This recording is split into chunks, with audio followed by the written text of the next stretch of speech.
Good evening, everybody, and welcome to the Metal Magdalene with Jet right here on Metal Messiah Radio. Tonight we have a very special guest with us. We have Lord Marco. Welcome to the show, Marco.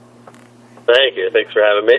So, Marco, you started out as a young boy on the East Coast out here, moved out west to Cali when you were 8 years old or whatever, so your bio says, and it seems like that's when you started hitting the drums. So tell us about, when you first decided that this is what you wanted to do. Yeah, so I moved, from Massachusetts, California, and then, I don't know, basically a whole different vibe out in California, and I made a lot of new friends, and, we were just little kids. It's pretty crazy to think about 8 and 9-year-olds wanting to start a band, but that's what we did. I met, my good friend in 3rd grade, John, and he played the guitar, and then we had another friend, David, and he played the bass, so I was quite literally all right, I'll just play the drums. Totally out of nowhere, no one else in my family is musical. My mom played the cello for a little bit back in high school and stuff, but nobody else had, passion for music very much. But then it was like Green Day and Offspring, a lot of punk rock, I guess, or pop punk, I don't know. So that's what we listened to. We just we wanted to sound like that. So I started taking drum lessons. Right on my 9th birthday was when I started taking drum lessons, and literally my teacher even then, he told my mom that he knew that I had it in me, the rhythm. so yeah, I started taking drum lessons and played mostly jazz and just like classical stuff too, a lot of classic rock, a lot of jazz and funk. I never even knew what metal was for many years, actually, and because I had an older brother, but he listened to a lot of pop music and pretty much radio music, and so I kind of just discovered everything on my own. And as soon as I heard double bass, I was like 12 or 13, and I was basically hooked. Right after that, I told my teacher this is what I wanted to do, was just play metal, and he was like, oh God, no. He's like, dude, don't do it. But, I don't know. He was really cool about it. Pretty much from that point on, I stopped taking drum lessons. And so I took lessons, 5 years or so of steadily just doing jazz, yeah. Which I know definitely helped out a lot. I know a lot of guys, wish they started like that.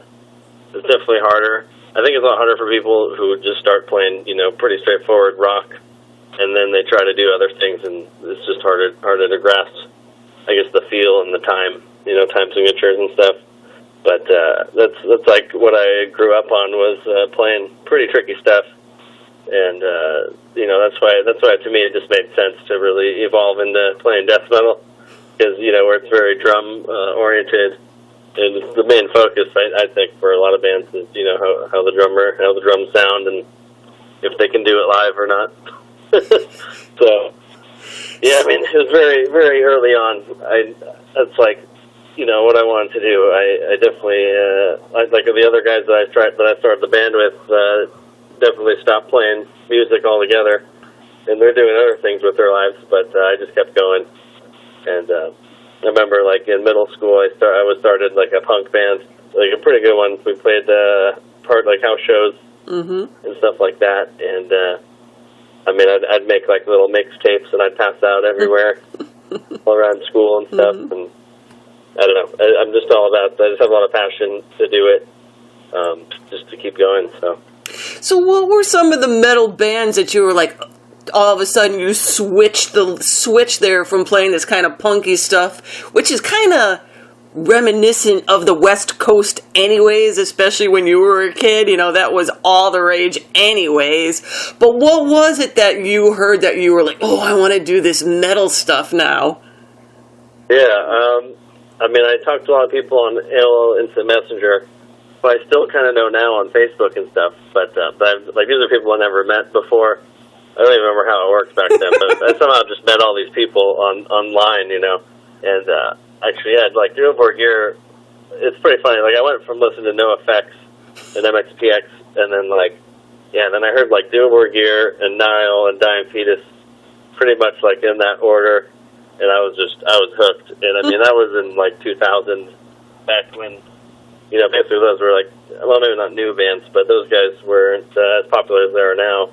And I mean, that was like right when Nile was coming out, into the scene, and I mean, I was just blown away.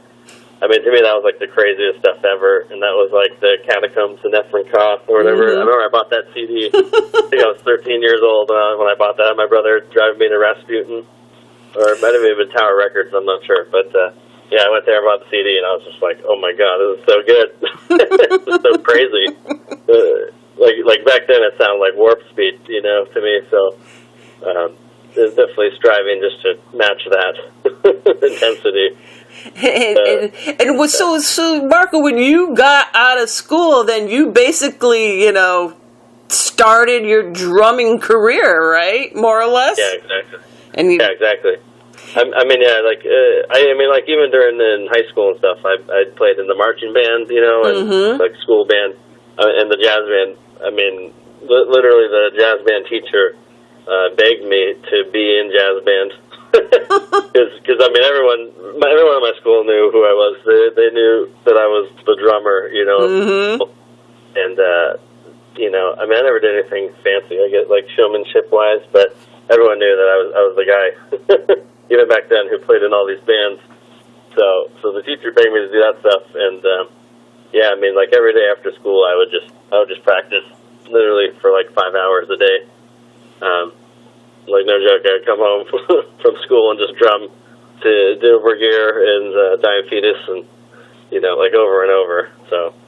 Well, when you got yourself, I was going to say, when you got those, double bass pedals there, when you stopped taking lessons, you had to kind of teach yourself to do that yourself.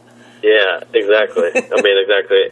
I literally remember times getting really frustrated about, just it was so tricky. I don't know, just to keep it going, syncopated, and it probably wasn't even that fast, really. I don't know, like 200 BPM or something. And I remember like really pushing, but I just knew. I knew that's what I wanted to do. And when it's something like that, when you're really passionate about it, it doesn't seem like work, or I don't know. No, it's like it's just what you want to do. I just kept at it, even if even if it was sloppy and bad, I just kept doing it until eventually it was like perfect, So you get out of high school, Marco, and then what do you do with yourself? Yeah, so I know it's crazy. So all my life, my parents are, they tell me go to school and to get good grades and this and that. I was never really into the academics. I at least passed. Never like an A+ student, but I always passed and stuff. So I got out of high school, and let's see here. Well, I tried to go to community college for a year, which I did, but during that time was when I was approached from Tony from Vital Remains, like on an email, and he was just asking me that, to try out, because he had seen one of my videos already then, my band Beauregard, on the song Hyperion. Basically, he saw that video, and he's like, "Dude, you gotta try out," because I guess Tim wasn't touring anymore or whatever. So, and back then, I was 19, and I was just like super excited to do that. So we got in touch with Tony, and basically, I flew over to Rhode Island, from California, Rhode Island, and I lived with Dave for like a month.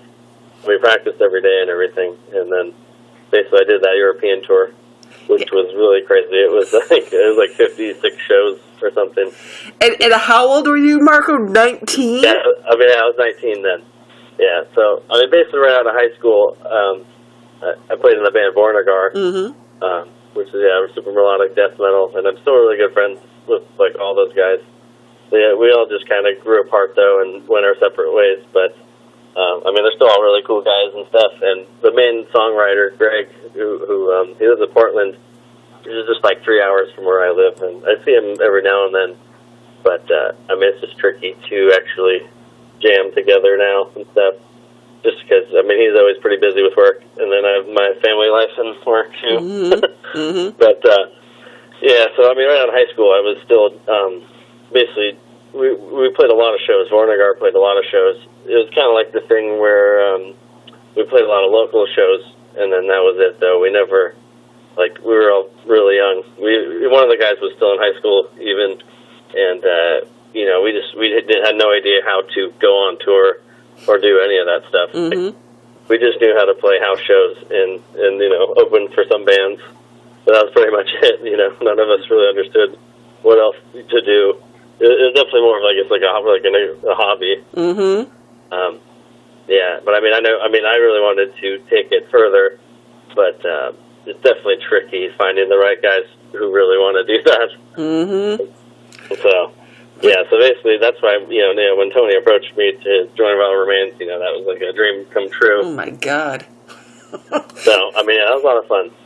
So what did your parents think about that? All right, I know, yeah. So, well, even all during the high school era, I was pretty rebellious anyways and such. So, they were kind of blown away too. They were like, "What? You're going to go on tour with like a band and on a tour bus and in Europe?" And so basically, my dad was like, "Yeah, go for it." He's like, "This is the time to do that." He's like, Yep. "You can go to school whenever you want after that." So, Yeah, so they're definitely supportive of that. Kind of backing up a little bit. Basically, the day after I graduated high school, I moved out of my parents' house. Mm-hmm. Basically, I've been on my own ever since. Actually, it was just crazy. I guess my parents are very traditional, Mm-hmm. there, whatever, and if I lived at home, I would have to pay them rent. Right. So I was like, I'm just gonna move out and do whatever I want, basically. So that's what I did.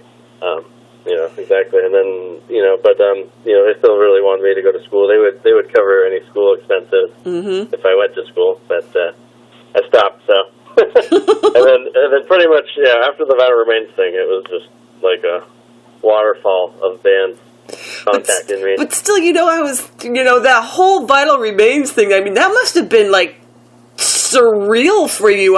Here you are touring the freaking world, Yeah. No, it was insane because it's really crazy for me because I saw Vital Remains play at I think it was like the Key Club in Hollywood or whatever, like in Southern California, like 2 years before they contacted me. I remember, I was watching there and I was like just freaking out because I was like, dude, this is so awesome, because I didn't go to like too many big metal shows, just because it was really hard for me to even no one really listened to death metal at my school, so I literally had to hang out with older people, 20-year-olds and stuff who played metal and wanted to be in a band and stuff. So basically, I would go with them to go see metal shows in California, and I saw Vital Remains play, with Glenn. And, the whole lineup was like the real lineup. I just remember being blown away by it. And then, it was just crazy, right after high school. Tony was writing to me, and I'm just like, is this the real Tony? What's up? I'm like, it's just, prove it. it's like, oh, man, I was very, whatever about it. But I know, I was like, man, that could have been anybody. But, some random weirdo. But it was legit. And, a lot of fun, yeah. Definitely a really good experience. Yeah. And opened my eyes to, to the whole music, basically the death metal industry, the behind the scenes of it and everything, too. Yeah. So when you come back, and then, that's when you started Brain Drill Up? When you came back from tour? Mm-hmm. Yeah, pretty much shortly after, because the guitar player, Brain Drill, Dylan, he wrote to me on MySpace, just saying, basically just some random person, writing to me, saying he has a bunch of songs that, that sound like Origin and stuff like that. And he lives close to me, and he's like, dude, we got a jam. So I was like, all right, man, just send me, send me something. And Dylan, he literally sent me a cassette tape of guitar music, to a click track. And, it was in 2005 or 6, basically. So I was like, dude, a cassette tape? Like, what the hell is this? But, I just remember putting it in my car. That was the only place I had a cassette player. I put it in my car, and I was just like, oh my god, dude. I was like, this is so good. So, Yeah, pretty much as soon as I heard, I just had to hear proof that that he was saying it's really good, and I was like, all right, dude, let me hear it. And yeah, I sort of been blown away. Like, I was like, dude, yes. Like, I was looking for someone who wanted to just play fast and, heavy stuff. And he was all about it. Because my whole goal with Brain Drill was for the snare drum to follow the guitar. Mm-hmm. Like, I wasn't even trying to make anything complicated or anything. I just wanted it to be fast. So, yeah, so he was on board with that. So, pretty much right after Viral Remains stuff, I come back and meet up with Dylan. And, we made that, like, EP Mm-hmm. pretty quick. Yeah. Because, I just had the cassette tape to play to, so I practiced to that. Pretty much, I think, in my car, even. Like, I basically wrote the music in my mind. and then I just played it on the V-drums later on. And he'd come over and we just practiced. But, we made that. We recorded all those songs in, like, one take, really quick, with Zach Oren, in Oakland. And Zach's produced a lot of metal bands, like All Shall Perish. Mm-hmm. Just all kinds of, like, Bay Area bands. Mm-hmm. But, so we did that super quick. And at that time, we didn't have a bass player, so basically I met Jeff, though.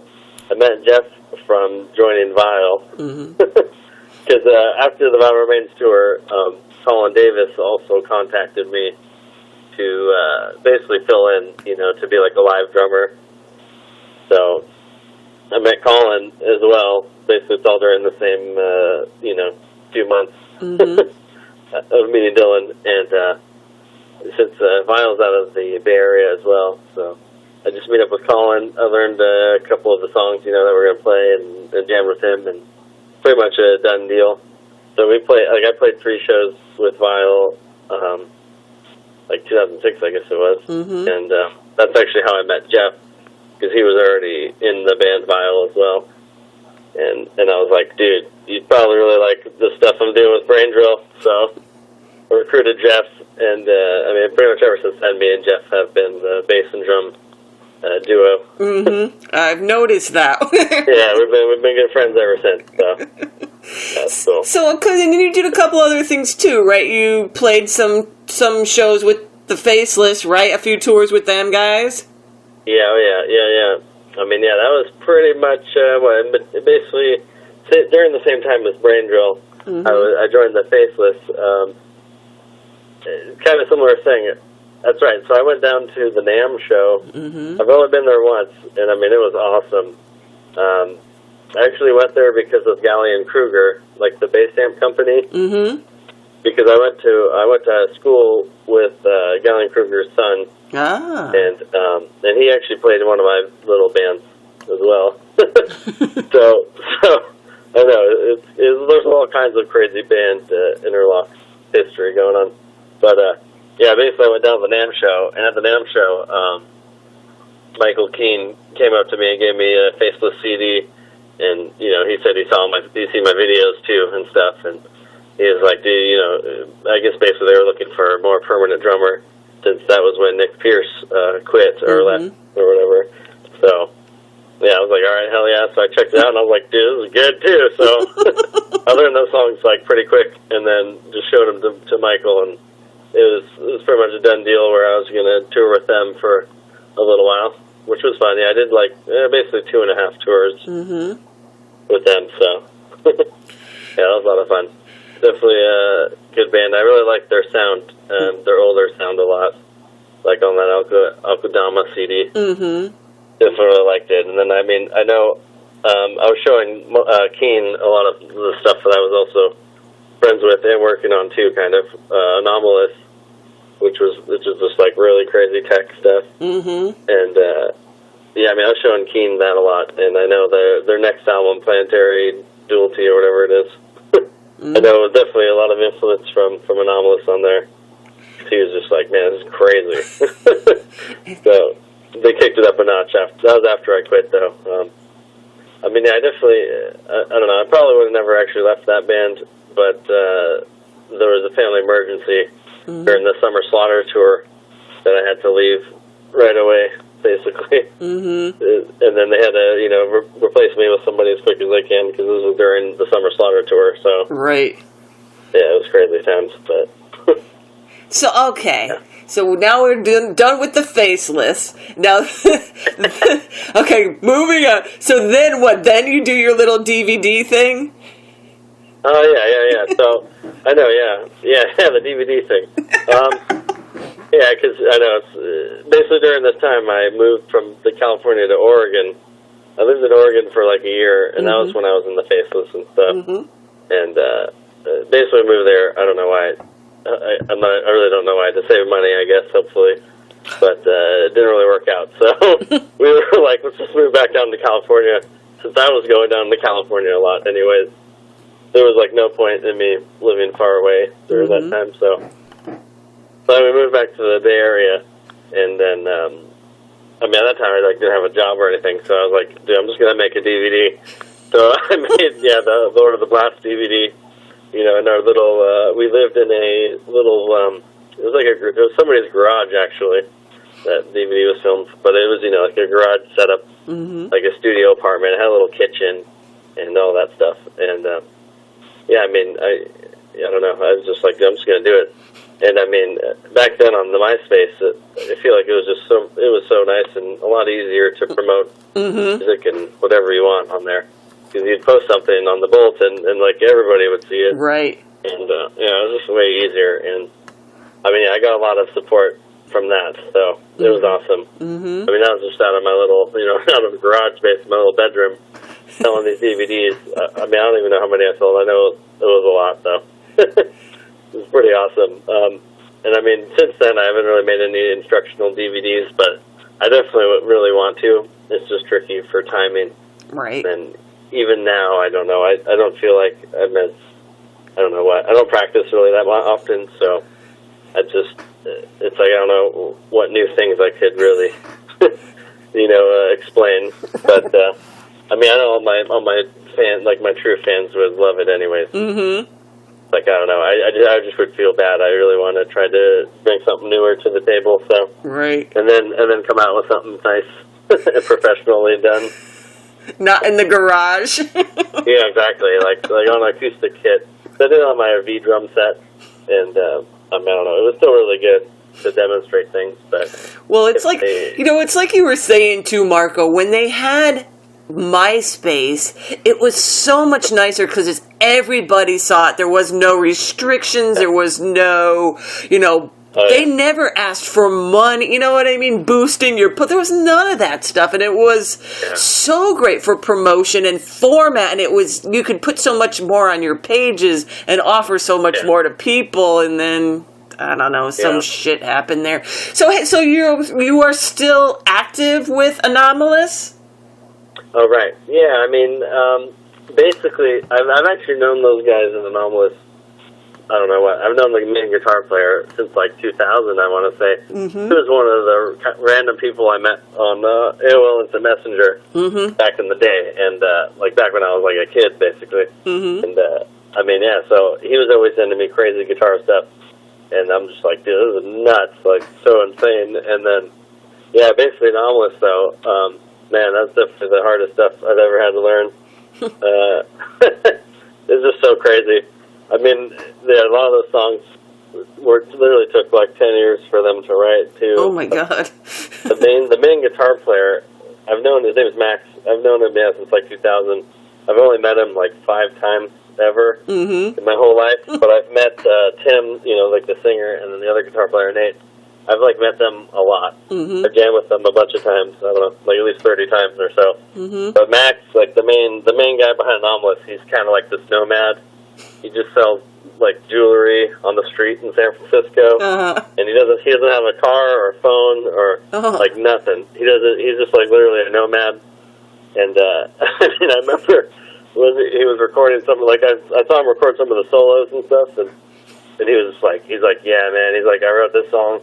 I was like tripping out on LSD and smoking meth and stuff, and I was like, dude, what? But it just makes sense because the music is literally just so insane.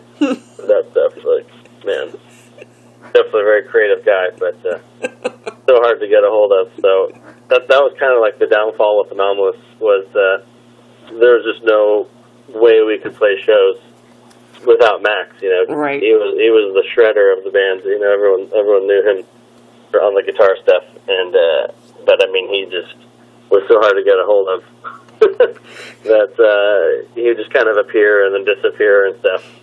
So we're just like, yeah, there's no way we're going to tour or anything. So we'll just like come out with this really insane album, and then that's basically it. Yeah, I mean, I know they've written a few more new songs, but who knows? It'll be like another 10 years, I think. To find them. Till the next album comes. So, okay, so Marco, what about now Neurogenic? Now, you guys just released a new album this year, right? Yeah, that's right. Yep. That band is very interesting as well. Mm-hmm. I've actually never met any of the members in the band. I've met the singer one time in 2012. We played a show together when I like filled in for the band called Abuse, and his band played because he lives in Italy. The singer does. Mm-hmm. But yeah, basically Neurogenic is basically definitely like an internet band. And yeah, I mean, I met Vlad on Facebook. He basically wrote to me saying, you know, that he has all these songs that are in, you know, that are just like really fast. Because yeah, like I said, it's very hard to find people who want to play this type of music, especially just balls to the walls, insane cool stuff. So, but you know, he was like, dude, I got all these riffs, and so I heard like, you know, like a sample, and I was like, damn. I'm like, this is good. So basically, me and him just, you know, we kind of like worked together on using Facebook, just talking to each other, some of the songs, and yeah, I mean, Vlad basically writes like everything. I don't know about using like MIDI stuff, Guitar Pro or whatever, and I basically just study it forever, and then we do it. Yeah, because I basically use my V drums, which is good and a lot easier for me to use that way, and just to practice doing such. But yeah, I mean those songs, aside from Anomaly, probably definitely the next hardest band that I've ever had to work with or be in terms of music. It's just so intense. Really fast stuff. Yeah, I mean. Well, I was going to say that I have the album and I play it on the show, and it's always kind of funny because I always play kind of like a more low key like death metal song before it, and then I'm like, okay, everybody get ready, because it is so insane. I mean, your parts alone are just like crazy. It's like you're on acid and meth when you're doing it. I know. Yeah, it's actually, I was going to say, speaking of which, no, I was kidding. No, yeah, it's kind of funny. I'm pretty much like straight edge, actually. It's really weird. I don't know. Back in the day, I tried some things, but just not for me. And I know, I guess it just comes out of me. Like even on my Facebook posts and stuff, that's kind of like my outlet. You know, basically when I can't drum crazy stuff, I gotta write crazy stuff somewhere. So I write crazy things on the internet, and it's just, yeah, I mean, it's just weird because I don't know, I'm pretty much, I'm just a regular guy, but who just speaks his mind, I guess. You know what I mean? I don't have any. That's okay. It's entertaining, if nothing else. I like it. Yeah, exactly. I have like no fear. You know, like I really, like I'll just write whatever. It's like I don't care, dude, if it offends people or what or not. You know, what's gonna happen to you? Nothing. Yeah, I'm just like whatever. Like people who know me, know me. Right. I know. I probably it's like I don't know what family members even follow me anymore because of my craziness, but. It's just like they know that I'm very down to earth, so they're probably just like, dude. I mean, I've had people ask me if it's somebody else writing on my stuff all the time, and I'm usually, since I'm just so crazy. I'm like, yeah. I'm like, I hire someone to do all that stuff. yeah. I want to keep it active. Yeah, exactly. I know. So Marco. Getting back to your musical career. Okay, so 6 Feet Under now. So how did you end up hooking up with those guys? I know. Yeah. So my buddy Jeff, Yeah. from Brain Drill and File, so he joined 6 Feet Under, and I remember when he joined, I mean, I was like, holy shit. I was like, dude, like, no way. Like, it's like a dream come true, because, I mean, I grew up listening to some 6 Feet Under, too. Yeah. I know Jeff definitely did, and, yeah, I mean, I was just like, dude, what? Like, I couldn't believe it when he joined. And then, basically, I saw them play here up in Seattle, and actually met Chris then, for a little, hung out with them on the tour bus and stuff, and then, that was it. And then, like a year later, basically, Tally leaves or whatever, like he does, and then, Jeff's just like, randomly calls me, he's like, dude, he's like, do you want to join? And I'm like, what? I was like, for real?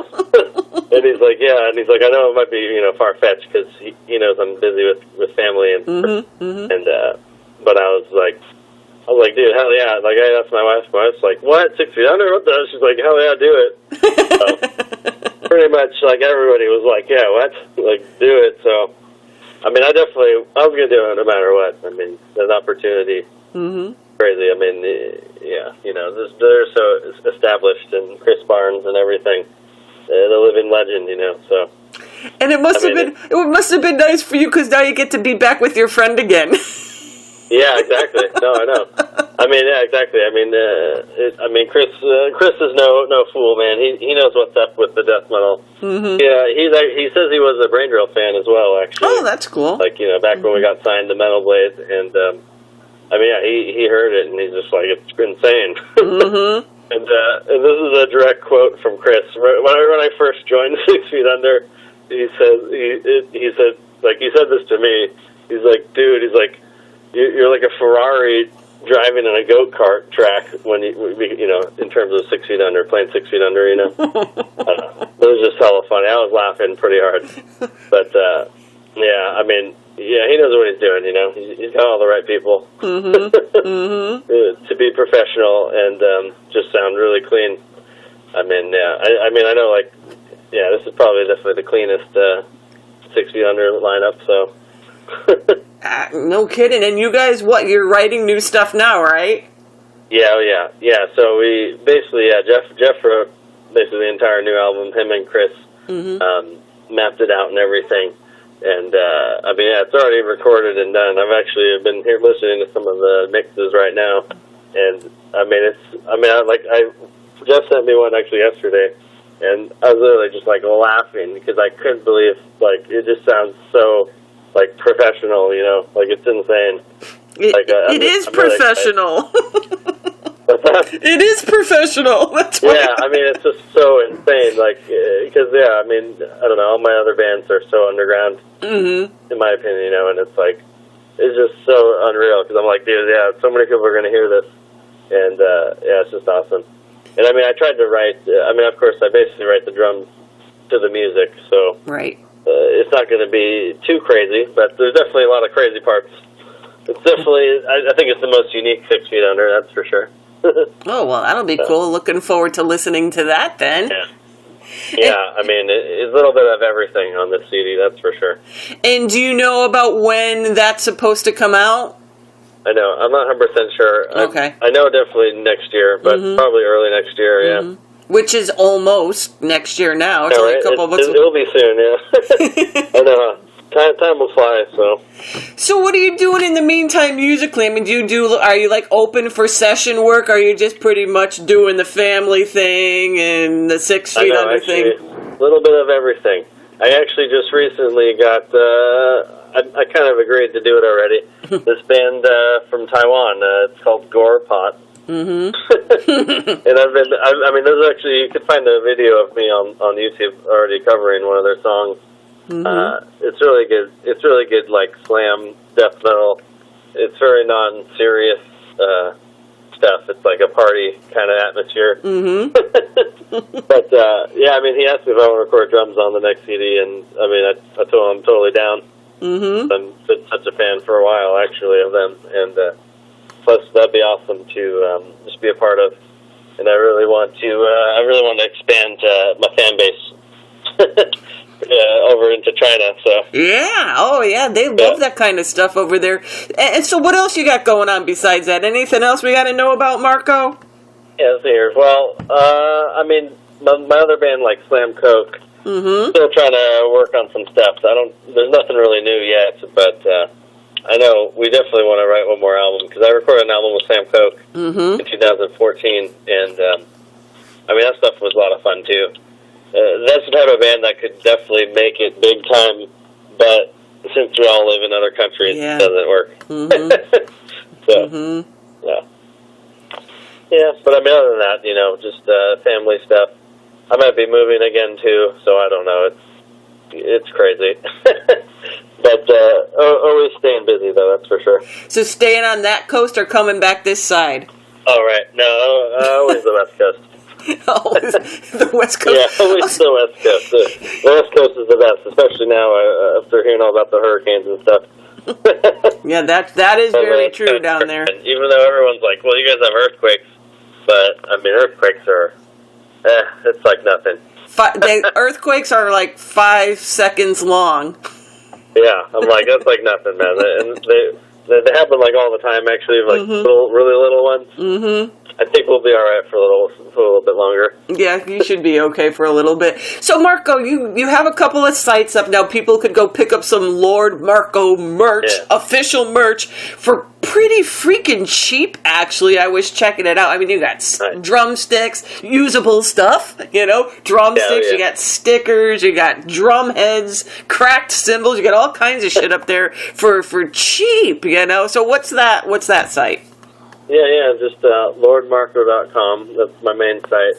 And, I mean, I know a lot of people already missed out, but, I mean, I had stuff up there for sale that I used during the 6 Feet Under recording. And, I mean, that stuff sold out within 24 hours, and I didn't even really advertise it that much. But, I mean, but that site's going to always be there forever. And always will have drumsticks, from Big Firth. That, I mean, I've been endorsed by them. I've been using them forever, so it's really awesome to be a part of their company. And then, some cracked cymbals that I've used on 6 Feet Under tours and stuff. Basically, it's like, a cymbal cracks, and, I mean, it's like, what am I going to do with it? It could sit in my garage or whatever, so I'll sell it, for cheap, to a fan if someone really wants it, I'm all about that. Well, it's really an honor to me, when people buy stuff like that. Well, it is kind of cool, too, because you have, like, all the drum heads, and we'll sign the drum heads and stuff, and I've seen people in between all your rants on your Facebook page every now and then. Somebody will post a picture of them with some of the merchandise they bought, and that's kind of cool, because it's nice to have something material and kind of personal, and it's cheap. Because you sell all that stuff for so cheap too. So yeah, I mean, like the way I look at it, it's like I work too, a regular job, and it's, when I, like if I see a band, having merch, online and stuff, it's like I'm gonna buy it because, I'm not gonna like ask them for free. I mean, like it's like these guys are working too. Yep. I'm working. We just gotta support each other, and it's all good. Yeah, I try to be, I don't want to sell things expensive. I'm definitely not about that. It's like if they want it, they can have it. Basically as long as I'm not losing shipping money. Right, I know it's all good. So right to me, basically my fans will be funding. Will be helping me. Buy a new cymbal basically. Right. Buy something. Basically drum related. That way it doesn't go into my family expenses. So right, yeah, that wouldn't go over well. It's pretty much been working out now, so it's awesome. It's really awesome. That is cool, and if people want to learn more about what's going on in Lord Marco's life, you could just follow him over at the Facebook and find out all that kind of stuff there. If you guys want to pick up merchandise, you could go over to his merchandise site. There's got a lot of cool shit. You got shirts and sticks and all kinds of stuff. And Marco, I think we covered just about everything. Is there anything we missed on here before we go? No. I think we're good. I mean, yeah, definitely read my bio. I mean, I made a CD every year since 2001. So you're busy. You're keeping busy between music and family. You don't have time to get into any trouble, so that's a good thing. Yeah, exactly. Only virtual trouble on the Facebook, but other than that. Yeah. So, Marco, thank you so much for taking the time to do this with us tonight and tell us about your career and what's going on with 6 Feet Under. And we're all looking forward to the new album and hearing you put your little style onto all the songs. And, so good luck with the new album and everything you got going on. And, again, thank you for taking the time to come on the show tonight. Oh, yeah, no problem. Thanks for having me, Jet.